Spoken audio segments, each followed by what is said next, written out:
What if everything you think you know about the birth of Jesus is incomplete? What if there was no innkeeper who turned them away? No lonely stable far from people? And what if the wise men did not arrive that night?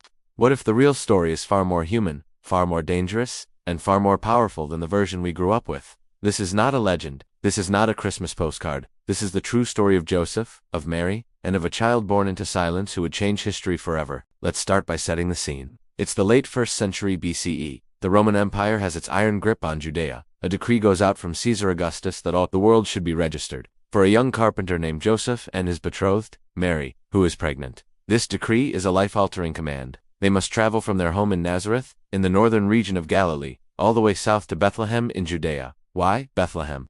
Because that was the ancestral home of King David, and Joseph was of the house and lineage of David. This wasn't a pleasant holiday trip. It was a grueling journey of about 90 miles. Imagine walking that distance today on modern roads. Now imagine doing it on dusty, rugged, ancient paths. For Mary, heavily pregnant, every step must have been an ordeal. They would have traveled in a caravan for safety, surrounded by the noise and dust of hundreds of others making the same journey. It was slow, exhausting, and fraught with peril from bandits who preyed on travelers. They weren't just taking a stroll. They were undertaking a dangerous and mandatory trek ordered by an occupying power. The political tension was thick in the air. This was the world Jesus was about to be born into. Now, let us address one of the most famous parts of the story. No room at the inn. This image of a grumpy innkeeper slamming the door on a desperate couple is deeply ingrained in our culture, but it's likely a misunderstanding of the original language and culture. The Greek word used in Luke's Gospel is kataluma. While it can be translated as in, its more common meaning is simply a guest room or lodging place. It's the same word used for the upper room, where Jesus later had the Last Supper. A public inn, like a modern hotel, would have been called a pandoshane, a different word entirely. So, what does this mean? It means Joseph likely wasn't looking for a commercial inn. He was going to his ancestral hometown, a place where he would have had relatives. It was customary in that culture to offer hospitality to family, especially family undertaking such a long journey. So, they probably went to a family home, one belonging to Joseph's extended clan. But when they arrived, the kataluma, the guest room, was already full. Remember, everyone from the lineage of David was flocking to Bethlehem for the same census. The house would have been packed to the rafters with relatives.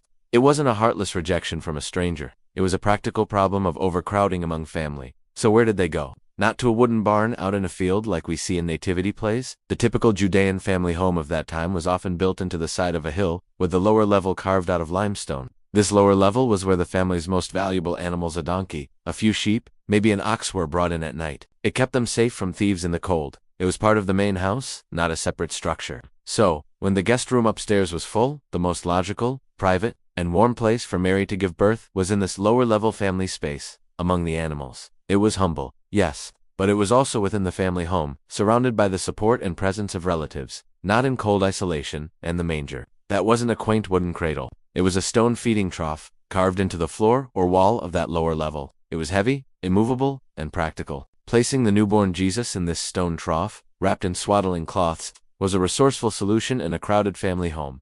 It kept him safe, warm, and off the dusty floor. It speaks not of rejection, but of a family making do with what they had.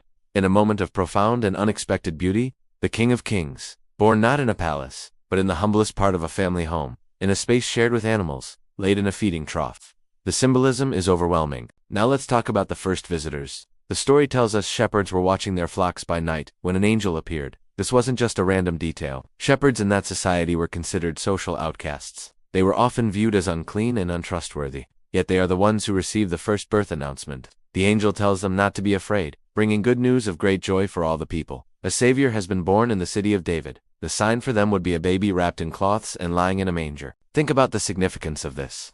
The very first announcement of the birth of the Messiah wasn't given to kings, or priests, or the religious elite. It was given to humble, marginalized shepherds. They immediately leave their flocks and rush to Bethlehem to find the child. When they see him, exactly as the angel described, they are overjoyed. They don't just keep it to themselves. They go out and tell everyone what they have seen and heard. They become the very first evangelists. The story is turning social structures upside down from the very beginning. The last are being made first. And what about the wise men, the magi? Our nativity scenes always place them at the stable on the night of Jesus' birth, alongside the shepherds, but the biblical account in Matthew tells a different story. The magi were likely Persian astrologers or scholars from the east. They saw a star, which they interpreted as a sign of the birth of a new king of the Jews, and they traveled to Jerusalem, the capital city, to find him.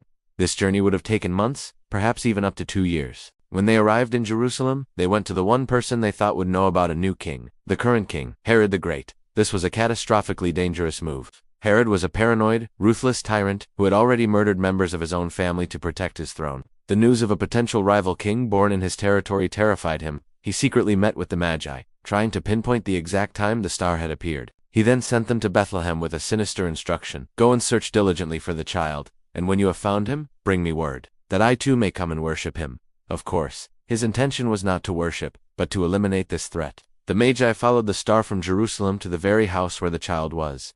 Notice the text says house, not stable or cave. By this time, Joseph, Mary, and Jesus were no longer in the emergency birthing space. They had likely moved into a proper room or house. The Magi entered and saw the young child. The Greek word used here implies a toddler, not a newborn, with his mother Mary. They bowed down and worshipped him, opening their treasures and presenting him with gifts: gold, frankincense, and myrrh. These weren't just random expensive gifts. Gold was for a king, frankincense was for a priest, and myrrh was a spice used for anointing and, significantly, for burial. From his earliest days, the shadow of his ultimate sacrifice was present. After their visit, the Magi were warned in a dream not to return to Herod, so they went home by another route. Their arrival and subsequent disappearance triggered one of the most horrific events in the story. When Herod realized he had been tricked, he flew into a murderous rage. Based on the timeline he got from the Magi, he ordered the execution of every male child in Bethlehem and the surrounding region who was 2 years old and under. This event, known as the Massacre of the Innocents, is a brutal reminder of the real-world danger and political violence that surrounded Jesus' birth. Joseph was also warned in a dream. An angel told him to take the child and his mother and flee to Egypt immediately, because Herod was searching for the child to destroy him.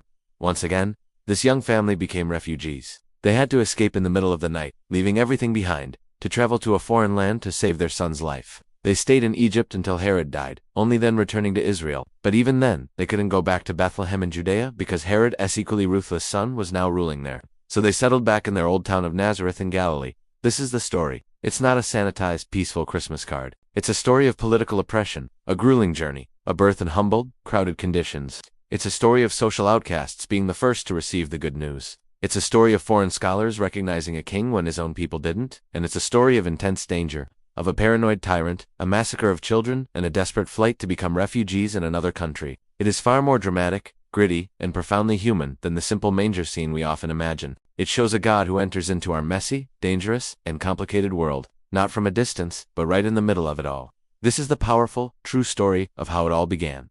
Thanks for watching. If this video gave you a new perspective on this incredible story, please give it a like and subscribe for more deep dives into the history and context behind the stories that shape our world. See you next time.